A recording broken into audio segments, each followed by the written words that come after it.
Welcome back. So this is the Pixel 6 in Sorta Seafoam, and starting with the box, it is pretty thin, much like the iPhone 13, so I'm just gonna assume that there's no charging brick in here. And opening it up, we have the phone right on top, and underneath that, I was right, there is no charging brick, but you do get a USB-C to USB-C cable, a USB-C to USB-A adapter, and a SIM removal tool along with some paperwork.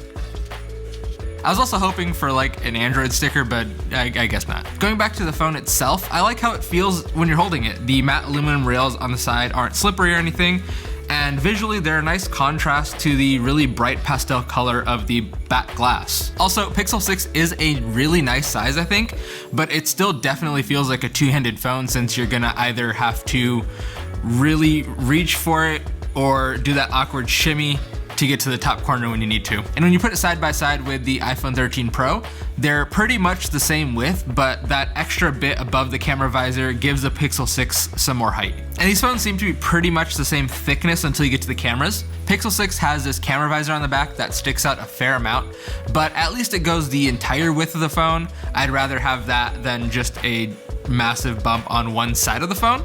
So this way when I put it on a table, it won't rock back and forth. Hopefully it just sits at an angle. But on the front, you have a 6.4 inch 90 Hz display, which I'm interested to see how it compares with the 13 Pro's LTPO display in terms of snappiness and battery life. Also, right underneath that display, you have the optical fingerprint sensor. So this section of the screen will light up when you're unlocking your phone. And this is my first under display fingerprint sensor in a phone. So I don't really have a baseline for what like a good responsiveness is for it, but just using this, it does feel kind of slow. I'll have to leave my finger on it for like a couple seconds, which isn't a lot, but it does add up over time. Also, this phone has a 4,616 milliamp hour battery with a supposed 24 plus hour battery life if you put it in the eco mode, and I think up to 48 hours according to Google's website, which should be interesting to test out. But so far it's been pretty good, especially the standby time. I charge it and I can put it in my bag for about a day or so, and the battery doesn't drain by a whole lot. There's also reverse wireless charging, which is new to me, but it seems really convenient for when, let's say your headphones are running low and you're on your way to the gym or you're about to take a Zoom call,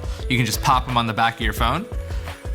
But that does give me a couple ideas for some fun 3D prints that I can do in the future. And right above that, you have the dual camera system with the 50 megapixel wide camera, the 12 megapixel ultra wide, the flash, and a laser distance autofocus, which is gonna help get better focus in low light situations. And on the front, you have the 8 megapixel hole punch selfie camera. I'm really glad they went with an ultra wide as the second camera on this phone rather than a telephoto, since I think it gives a much more unique angle.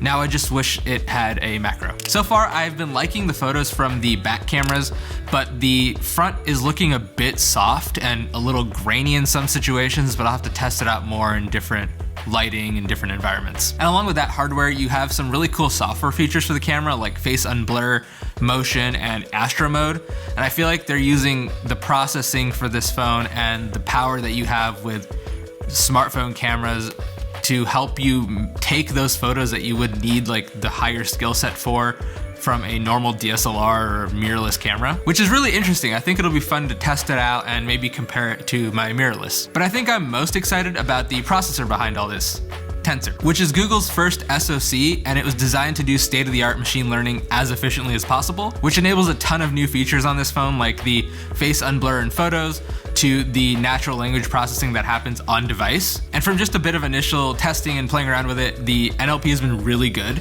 I find myself dictating a lot more when I want to Google something rather than just typing it out since it's so accurate. And you can also add live captions to whatever you're watching on your phone, which I will admit I use for TikTok. And not to mention live translate, so you can speak in one language and it'll immediately translate to another, which seems really helpful. I don't know which scenario I will use that for, but I definitely want to try it out. Overall, this phone seems really impressive, and I'm excited to see what it and the new processor are capable of in a variety of different situations. Be sure to subscribe down below for the full review and more videos about tech, cameras, and making. But thanks for watching. Here's a video about 3D scanning with an iPhone, and here's a video that YouTube thinks you're gonna like the best.